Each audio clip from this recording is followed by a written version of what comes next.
প্রিয় দর্শক, আমি বলেছিলাম যে একদিন পর পর আমরা দর্শকের কথাটা নিয়ে আপনাদের সামনে হাজির হব।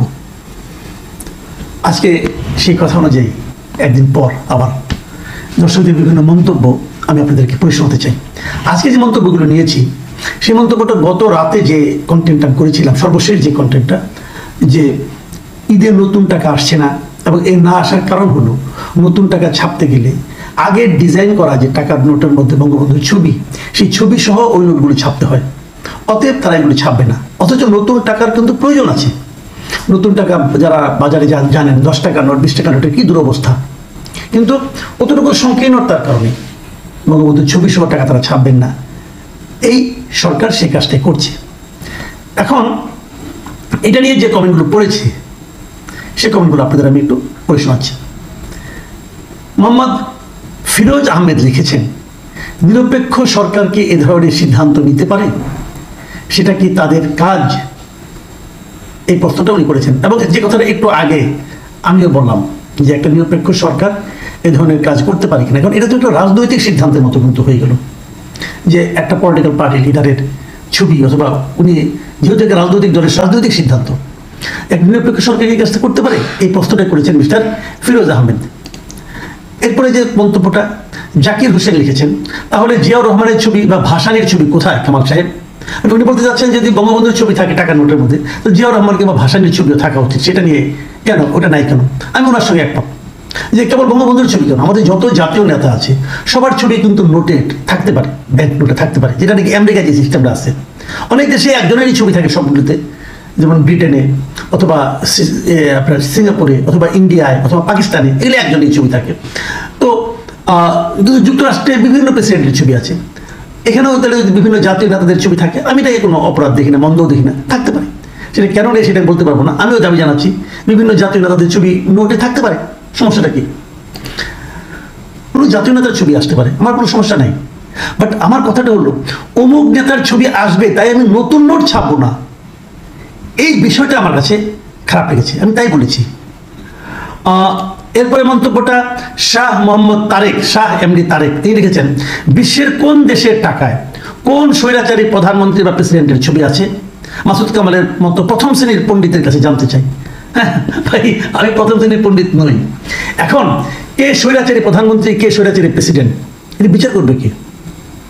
আমি তো বলেছি যে বঙ্গবন্ধু শেখ মুজিবের শাসনকাল, উনি যখন দায়িত্ব নিয়েছেন প্রধানমন্ত্রী হিসাবে, সেই সময় হয়তো ওনার ব্যর্থতা আছে, সাফল্য কিছু আছে, একদম নাই তা না, তো ব্যর্থতা কিছু আছে। উনি একদলীয় শাসন চালু করেছিলেন, সেটাও সত্য, এবং এটা আমরা সমালোচনাও করি। পৃথিবীতে এমন একটা মানুষ দেখাতে পারবেন যার কোনো ভুল নাই? দেখাতে পারবেন? আমি আমাদের নবী হযরত যে কাউকে রাখা যাবে না, অতএব সে স্বৈরাচারী ছিল, তার ছবি রাখা যাবে না, এভাবে বলতে পারেন না। আমি এই ছবিটা রাখতে বলছি যে উনি আমাদের পার্ট অফ আওয়ার হিস্ট্রি, ওনাকে বাদ দিয়ে আমাদের ইতিহাস হবে না, সেভাবে দেখুন। আমি তো বলছি না যে অমুকে বাদ দেন তমুকে বাদ দেন, সবাইকে রাখেন না, সমস্যাটা কি? মোহাম্মদ সেলিম লিখেছেন, মুজিবের নাম টাকার মধ্যে থাকাটা 90% মানুষ পছন্দ করে না। আপনি এটা নিয়ে কোনো কথা বলেন, কেন কথা বলেন? 90% মানুষ যে পছন্দ করেন, আপনি কি করে বুঝলেন ভাই? আপনারা মাপলেন কোথায়?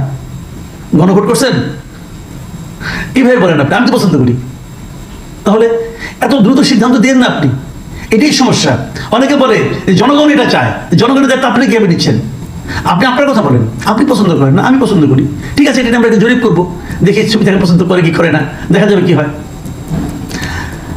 আয়েশা সিদ্দিকা লিখেছেন, আপনি সব, কোনো ঘৃণাও নাই, আমি আসলে সব দিকেই বলি, কারণ আমি যখন যার দোষ পাই সেটা নিয়ে আলোচনা করি, যখন যার ভালো পাই সেটা নিয়ে প্রশংসা করি।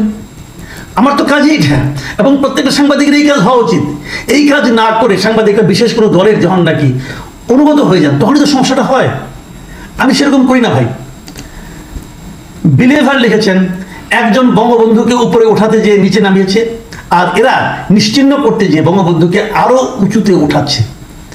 এই ভদ্রলোকের সঙ্গে আমি সম্পূর্ণ একমত। শেখ হাসিনা যে কাজটা করেছিল, বঙ্গবন্ধুকে সবার উপরে উঠাতে যেয়ে বঙ্গবন্ধুকে আসলে নিচে নামিয়ে ফেলেছিল। আর বর্তমানের এরা বঙ্গবন্ধু বলে ধরেন, সবসময় সত্য কথা বলেন। আমার প্রশংসা করেছে, ভালোই লাগলো প্রশংসা শুনতে, আপনাকে ধন্যবাদ। তামজিদ রহমান লিখেছেন, কোথায় গান্ধী আর কোথায় শেখ মুজিব, কার সাথে কার তুলনা করেন? উনি একজন অত্যন্ত কন্ট্রোভার্সিয়াল নেতা, উনি এককভাবে জাতির জনক নন, এটা আপনার একান্ত ব্যক্তিগত মতামত। দেশ আর জাতির উপর এটা চালিয়ে দেওয়ার চেষ্টা করবেন না। দেখুন, আমি আপনাকে একটা কথা বলি, গান্ধী এবং শেখ মুজিবের সঙ্গে আমি তুলনা করিনি। উনি এক ধরনের নেতা, ইনি আরেক ধরনের নেতা। গান্ধীর সমস্ত কিছুকে সবাই পছন্দ করতো, তাহলে ওনাকে স্বাধীনতার মাথায় 1 বছরের মাথায় গুলি খেয়ে মরতে হলো কেন? যে গুলি করেছিলেন তিনি ওনার কর্মকাণ্ডকে পছন্দ করতেন? করতেন না তো।